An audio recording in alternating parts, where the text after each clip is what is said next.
రైతులను ప్రైవేట్ అప్పుల ఊబి నుండి బయటపడేసేందుకు రిజర్వ్ బ్యాంక్ ఆఫ్ ఇండియా బ్యాంకర్లకు మార్గదర్శకాలు జారీ చేసిందని రైతు రక్షణ సమితి రాష్ట్ర అధ్యక్షులు పాకాల శ్రీహరిరావు అన్నారు. సిద్దిపేట ప్రెస్ క్లబ్ లో నిర్వహించిన మీడియా సమావేశంలో రైతు రక్షణ సమితి నాయకులతో కలిసి ఆయన మాట్లాడారు.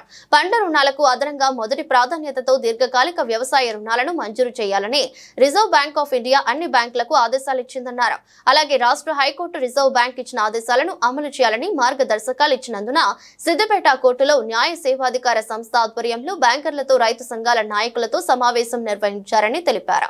దీని ప్రకారం రైతులు దీర్ఘకాలిక వ్యవసాయ రుణాల కోసం వారి సంబంధిత బ్యాంకులలో దరఖాస్తు చేసుకోవచ్చన్నారు. ఈ అవకాశాన్ని రైతులందరూ సద్వినియోగం చేసుకోవాలని కోరారు. ఈ మీడియా సమావేశంలో రైతు రక్షణ సమితి జిల్లా అధ్యక్షులు రామలింగారెడ్డి, నాయకులు రాజేశం, శ్రీనివాస్, మల్లికార్జున్ రెడ్డి, విష్ణువర్ధన్ రెడ్డి, మత్సూదన్ రెడ్డి పలువురు పాల్గొన్నారు. తెలంగాణ రాష్ట్రంలో రైతుల ఆర్థిక పరిస్థితి దినదినము దిగజారుతూ ఇప్పటికీ పెద్ద ఎత్తున రైతుల ఆత్మహత్యలు కొనసాగుతూనే ఉన్నవి.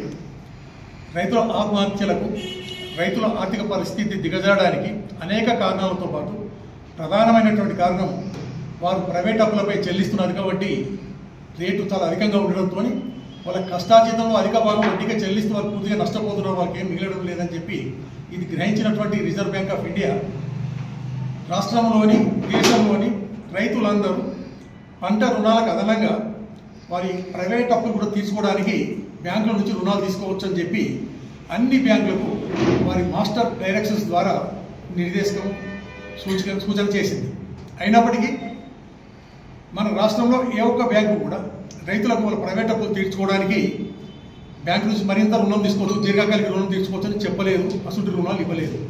బ్యాంకులు సకాలంలో స్పందించి ఉన్నట్టు రైతులకు చెప్పి వాళ్ళ ప్రైవేట్ అప్పులు తీర్చుకోవడానికి రుణాలు ఇచ్చుంటే మన రాష్ట్రంలో ఇంతవరకే చనిపోయినటువంటి ఆత్మహత్య చేసుకున్నటువంటి 20,000 మంది రైతులలో కొన్ని వేల మంది రైతులు వాళ్ళ భార్య బిడ్డతో ఈరోజు సుఖంగా బతుకుండి ఉండేవారు. ఈ విషయమై గతంలో తెలంగాణ రైతు రక్షణ సమితి ఆధ్వర్యంలో మేము మా సభ్యులందరం కలిసి ఉమ్మడి మెదక్ జిల్లాలో సిద్దిపేటతో సహా పెద్ద ఎత్తున వందలాది మందితో బ్యాంకులలో దరఖాస్తులు ఇప్పించి ప్రైవేట్ అప్పులు తీర్చుకోవడానికి రుణాలు ఇవ్వమంటే ఏ ఒక్క బ్యాంకు కూడా ఒప్పుకోలేదు, స్పందించలేదు. దీని గురించి నేను స్వయంగా గౌరవ తెలంగాణ రాష్ట్ర హైకోర్టులో ప్రజా ప్రయోజనాల వాద్యం 269/2018 సంవత్సరంలో వేయడం జరిగింది.